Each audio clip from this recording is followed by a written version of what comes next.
Hello, my name is Jesse and I work in internal and executive communications for the University of Oregon. Today I'm going to be doing a quick tutorial on how to moderate a message sent to the academic and administrative leadership list, also known as the AALList. The AALList is a moderated listserv that we use to distribute email messages to academic and administrative leadership throughout the university. For more information about the list, I've included links to information on the communications website that goes over best practices, who is included on the list, and how membership is managed and updated. As well as if you have any questions, feel free to email myself or one of the moderators of the list. So when a message gets posted to the academic and administrative leadership list, the moderators will receive an email that looks like this.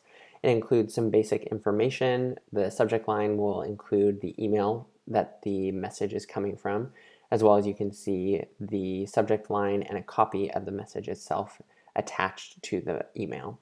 So the first thing you're going to want to do is open up that attached message, and this will give you a copy of the message. If this is one that you were expecting, or perhaps one that you've even sent yourself, you'll want to just review it to ensure that formatting looks okay. Sometimes we have odd spacing issues that happen in between paragraphs, but as you can see, this message looks relatively good to go. If it's a message that you weren't expecting, or one that hadn't been kind of scheduled out by other communicators or managed that way, you'll want to review the message to ensure that it meets all the guidelines around the purpose of the academic and administrative leadership list. If it does meet all the guidelines, you can go ahead and move forward with approving the message. If it doesn't, you'll want to reject the message and reach out to the sender to see if there's ways to adjust the message that might better fit the purpose of the AALList, or perhaps if there's other communications channels that might be more appropriate for the purpose of their message. So after you've reviewed the message, you can go ahead and exit out of there.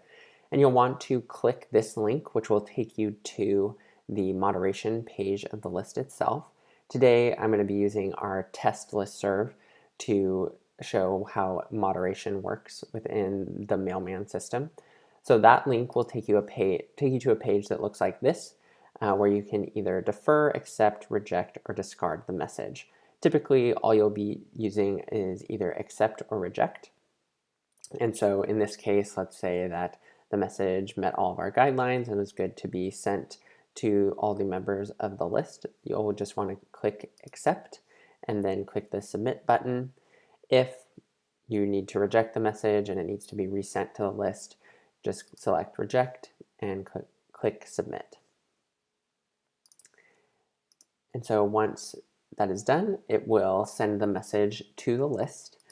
And as a moderator of the list, you should receive a copy of the message. And so as you can see, here's a direct copy of the message. And you'll see that it has a short little note in brackets ahead of the subject line of the email. And that just notes that the message came from the list itself.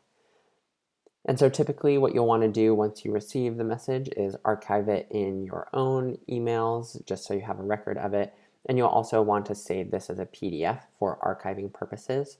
We have another video dedicated to showing the process for archiving all campus messages, so I'll link that in the description below as well. But that is all for moderating messages sent to the academic and administrative leadership list. Again, if you have any questions, feel free to reach out to myself at the email in the description below.